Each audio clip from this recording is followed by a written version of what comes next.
ആരൊക്കെ വന്ന് പ്രചാരണം നടത്തിയാലും തൃശൂരിൽ ബി.ജെ.പിക്ക് ജയിക്കാനാകില്ലെന്ന് ടി.എൻ. പ്രതാപൻ എം.പി.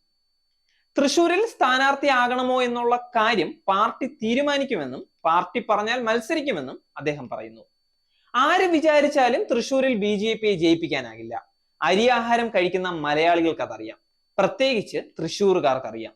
ആരൊക്കെ എങ്ങനെ ശ്രമിച്ചാലും തൃശൂരിൽ ബി.ജെ.പി ജയിക്കില്ല. പ്രതാപൻ പറയുന്നത് അങ്ങനെയാണ്. സ്ഥാനാർത്ഥി പ്രഖ്യാപനത്തിന് മുൻപ് ചുവരെഴുത്തുന്നത് ശരിയായ നടപടിയല്ലെന്നും പ്രതാപൻ പറഞ്ഞു. ചുവരെഴുത്തുകൾ മായ്ക്കാൻ താൻ നിർദ്ദേശം കൊടുത്തിട്ടുണ്ട്. ദേശീയ തലത്തിൽ തന്നെ ഇപ്പോൾ ഉറ്റുനോക്കുന്ന മണ്ഡലമായി തൃശൂർ മാറി. പ്രധാനമന്ത്രി വരുന്നു, കോൺഗ്രസ് അധ്യക്ഷൻ വരുന്നു, ദേശീയ നേതാക്കൾ എല്ലാവരും വരുന്നു. ഇനി തൃശൂരിലേക്ക് എല്ലാവരും വരുമെന്നുള്ള ബോധ്യവും ഉണ്ട് എനിക്ക്.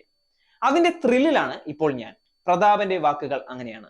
സ്ഥാനാർത്ഥിയെ ഔദ്യോഗികമായി പ്രഖ്യാപിച്ചിട്ടില്ലെങ്കിലും ടി.എൻ. പ്രതാപനോട് മണ്ഡലത്തിൽ സജീവമാകാൻ ദേശീയ നേതൃത്വം നിർദ്ദേശം നൽകിയിട്ടുണ്ടെന്നാണ് റിപ്പോർട്ടുകൾ. കഴിഞ്ഞ ലോക്സഭാ തെരഞ്ഞെടുപ്പിൽ വൻ വിജയമായിരുന്നു പ്രതാപൻ.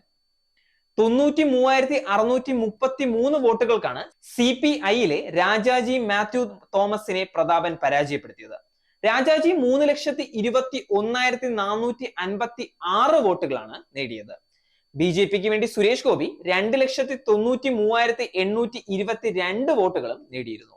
ഇത്തവണ സുരേഷ് ഗോപിയിലൂടെ മണ്ഡലം പിടിക്കാനാകുമെന്ന പ്രതീക്ഷയിലാണ് ബി.ജെ.പി. സുരേഷ് ഗോപിയുടെ ജനസ്വീകാര്യത വോട്ടാക്കി മാറ്റാം എന്നാണ് ബി.ജെ.പിയുടെ പ്രതീക്ഷ. കഴിഞ്ഞ ലോക്സഭാ തെരഞ്ഞെടുപ്പിലെ കണക്കുകളും ബി.ജെ.പിക്ക് പ്രതീക്ഷ നൽകുന്നതാണ്. പരാജയപ്പെട്ടെങ്കിലും 2014 അപേക്ഷിച്ച് 1,91,141 വോട്ടുകൾ അധികമായി നേടാൻ സുരേഷ് ഗോപിക്ക് സാധിച്ചിരുന്നു. 2014 KP ശ്രീശൻ മത്സരിച്ചപ്പോൾ 1,02,628 വോട്ടുകൾ മാത്രമായിരുന്നു ബി.ജെ.പിക്ക് നേടാൻ സാധിച്ചത്. സുരേഷ് ഗോപിയുടെ ജനപിന്തുണയും ക്രൈസ്തവ വോട്ടുകളും ഉറപ്പിക്കാനായാൽ വിജയം സുനിശ്ചിതമാണെന്ന് ബി.ജെ.പിയുടെ കണക്കുകൂട്ടൽ. അതേസമയം CPIയിൽ നിന്ന് VS സുനിൽകുമാർ മത്സരിച്ചേക്കുമെന്ന അഭ്യൂഹങ്ങളുമുണ്ട്. സുനിൽകുമാറിന്റെ പേരിൽ സോഷ്യൽ മീഡിയയിൽ പോസ്റ്റുകൾ പ്രത്യക്ഷപ്പെട്ട് തുടങ്ങിയിട്ടുമുണ്ടായിരുന്നു. എന്നാൽ നേതൃത്വത്തിന്റെ അറിവോടെ അല്ല ഇതെന്നാണ് അദ്ദേഹം പ്രതികരിച്ചത്. Zag news. നേരിന്റെ വാർത്തകൾ നിങ്ങളുടെ വിരൽത്തുമ്പിൽ എത്താനായി സാഗ് ന്യൂസ് ചാനൽ സബ്സ്ക്രൈബ് ചെയ്തും ഷെയർ ചെയ്തും ഒരു ശരിയായ മാധ്യമ നിലപാടിന് നിൽക്കാൻ ഞങ്ങൾ നിങ്ങളെ ക്ഷണിക്കുന്നു.